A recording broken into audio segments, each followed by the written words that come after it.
mind, the thing that gets buy-ins from athletes more than anything else is your effectiveness as a problem solver. Okay, so if, for example, there's an athlete who has a particular problem with their block start and you're the person who has the coaching skill to go out there and fix it, then suddenly that athlete is totally bought in on you as a coach. You know, if you have an athlete that has a minor injury and you recommend a certain course of action and it goes real well, well, then now you have total buy-in as a coach. So it's important to remember that the athletes' buy-in is something that we coaches tend to earn to some extent, meaning by our problem-solving skills. You know, if athletes have those aha moments, or they kind of sense that, yeah, this is going a little better than I thought, or a little better than it went last year, those are all things that are positive. So the first thing is to be a good problem solver and to just give them your best efforts in that regard.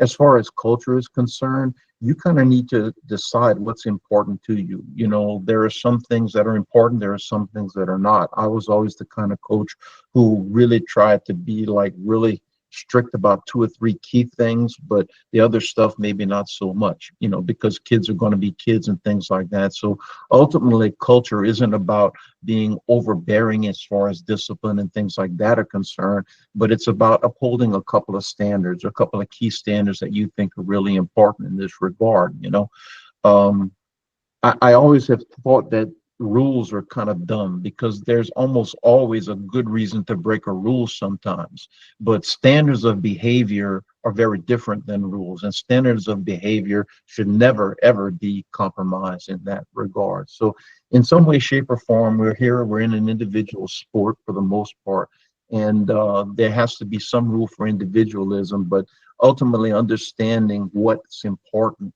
as far as that team culture to you and what you think has to take place. I think that's ultimately the most important thing. If you don't mind, I'm going to tell you one story. I remember one time I was in my living room and I was listening to my daughter talk to her friends in the next room, and I can hear and they don't know I'm listening, you know. And I heard my daughter say, they were talking about their parents, and when their parents yell at them. And I remember my daughter saying, my mom yells at me all the time, but I just tune her out, you know. And then her friend asked her, well, what about your dad? She says, my dad hardly ever yells at me, but when he does, I can't tune him out. And I'm not saying I'm a perfect parent, but I was really happy about that answer, you know. And I think that sometimes as coaches, we sweat the small stuff a little too much and we don't differentiate between what's important and what's ultimately not. And those are the kind of things I think you need to kind of bring into your program and such, you know. I don't know if Yeah, that helped, or if you got more specific questions, but that's kind of the way I see it. You know, I think there's plenty of room to be an individual in this sport, uh, but there's still some overlying premises or overlying standards, I think, that have to be maintained. Coach Tolbert, I think you were addressing the question as well, so if Yeah. you want to hop Um, in. yeah. So, I don't, not to steal any spotlight, but I think that there's a few things I agree with everything Boo said. I think that it's important to maybe talk about your philosophy with the group in terms of getting buy-in.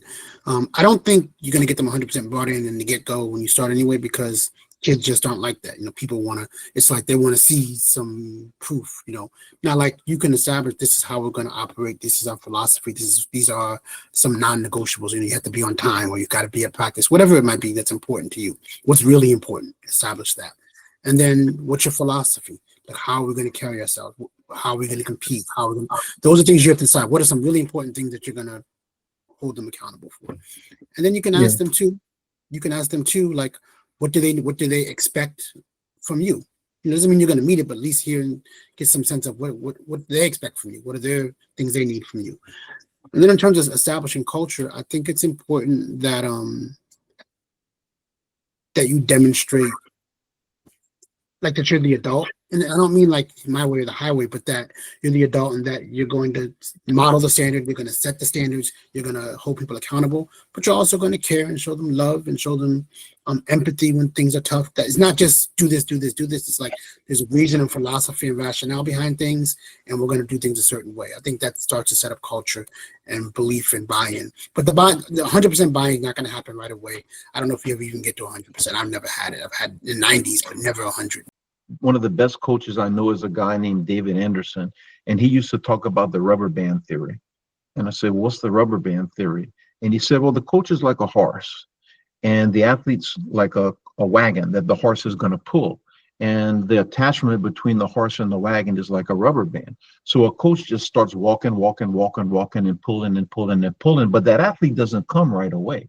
Like that rubber band stretches and stretches and stretches and stretches. And if you just keep doing the right things, then at some point in time, that rubber band is going to snap back and that wagon is going to start follow.